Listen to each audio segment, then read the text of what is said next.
बहुत हंसते हंसते कहा है, इसको हंसते हंसते जवाब देना। इस सामने जितनी पार्टियां हैं उनका राष्ट्रीय अध्यक्ष उन 5 लोगों को ही चुनना है परिवार के।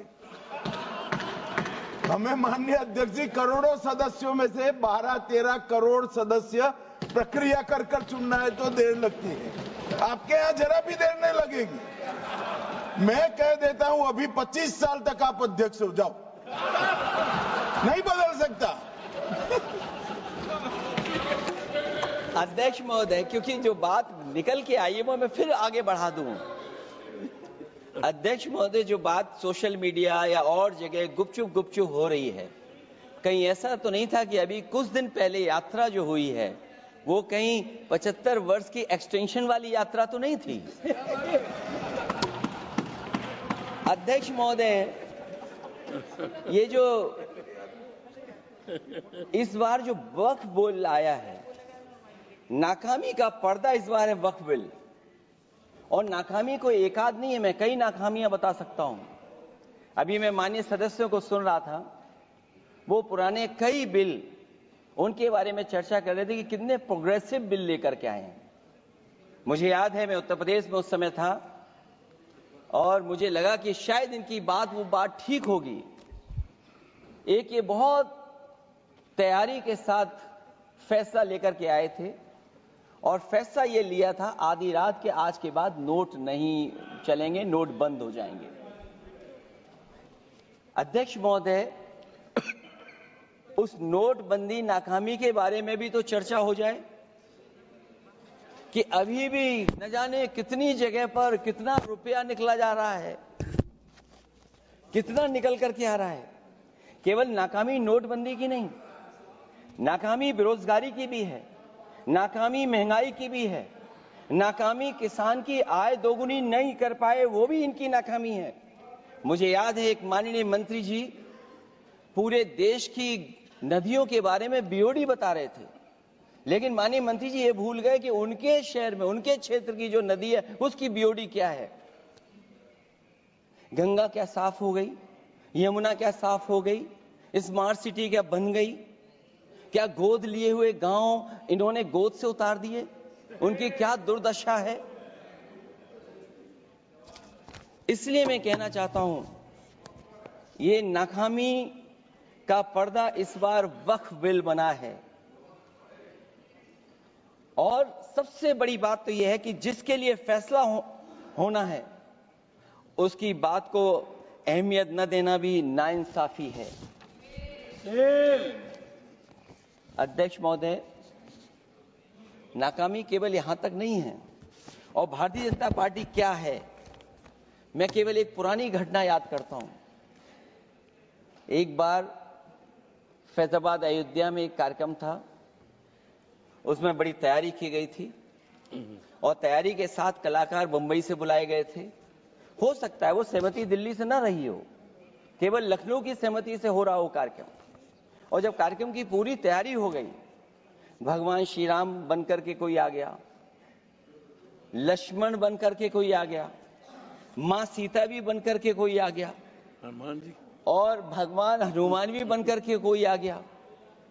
लेकिन जब लखनऊ से वो हेलीकॉप्टर उड़ा और अयोध्या पहुंचा तो सब लोग थे, लेकिन उसमें हनुमान नहीं थे। अध्यक्ष महोदय, मैं भारतीय जनता पार्टी के लोगों से कहूंगा कि जानकारी करिए कि आखिरकार भगवान श्री राम थे, लक्ष्मण थे, सीता थी, लेकिन हनुमान क्यों नहीं थे? हनुमान इसलिए नहीं थे, शायद उनकी जात या धर्म कुछ और था। अध्यक्ष महोदय, ये देश मिली जुली संस्कृति से चला है। कुछ हमने सीखा, कुछ उन्होंने सिखाया। और जो लोग ये कहते हैं कि हम सबको बराबरी का हक देते हैं, अभी कुछ दिन पहले ईद निकली है। अध्यक्ष महोदय, वो परंपरा रही है, न केवल मैं जाता हूं बल्कि कोई दल का नेता ऐसा नहीं न जाता हो उस कार्यक्रम में शामिल होने। भारतीय जनता पार्टी के जो मुख्यमंत्री, उप मुख्यमंत्री, वो भी जाते हैं, उप मुख्यमंत्री, सभी धर्मों के नेता आते हैं। लेकिन पता नहीं इस बार क्या साजिश थी, षड्यंत्र था कि वहां पर कुछ पाबंदी लगी हुई थी।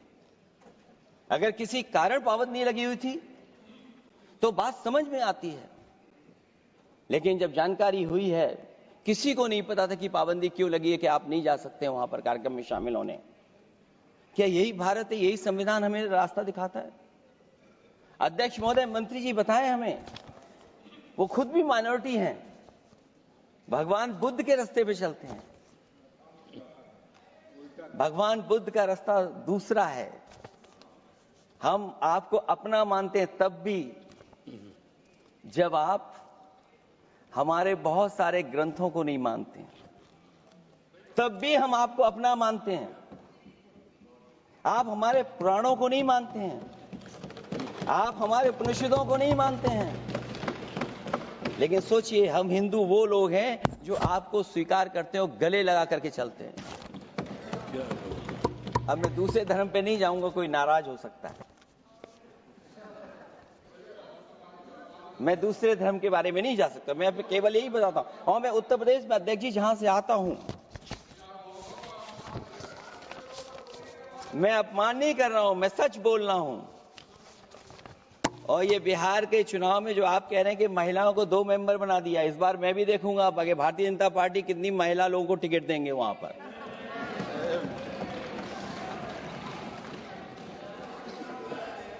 अध्यक्ष महोदय, भाजपा जब भी कोई नया बिल लाती है तो वो अपनी नाकामी छुपाती है। भाजपा वाले मुसलमान भाइयों की वक्फ की जमीन चिन्हित करने की बात कर रहे हैं, जिससे महाकुंभ में जो हिंदू मारे गए हैं या खो गए हैं उनको चिन्हित करने की बात पर पर्दा पड़ जाए। अध्यक्ष महोदय, मुझे खुशी इस बात की कि हमारा धर्म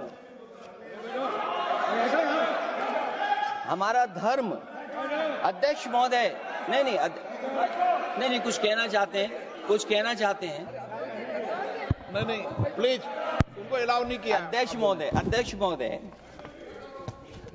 कुंभ में आस्था सबकी है, कोई ऐसा नहीं जिसकी आस्था ना हो। और कुंभ कोई पहली बार नहीं हो रहा था। ये भारतीय जनता पार्टी के लोगों ने ऐसा प्रचार किया कि 144 वर्षों के बाद पहली बार महाकुंभ होने जा रहा है,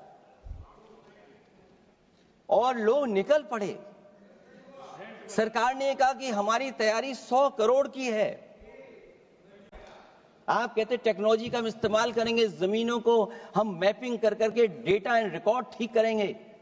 अध्यक्ष महोदय, ये बताएं कि वो 30 लोग कौन थे, उनके नाम क्या थे जिनकी जान चली गई, न केवल जान जाने वालों की, बल्कि अध्यक्ष महोदय ये सरकार बताए कि जो लगभग 1000 हिंदू खो गए हैं, जो अभी तक नहीं मिले, जो अभी तक नहीं खोज पाए हैं, वो 1000 हिंदू की सूची कहां है?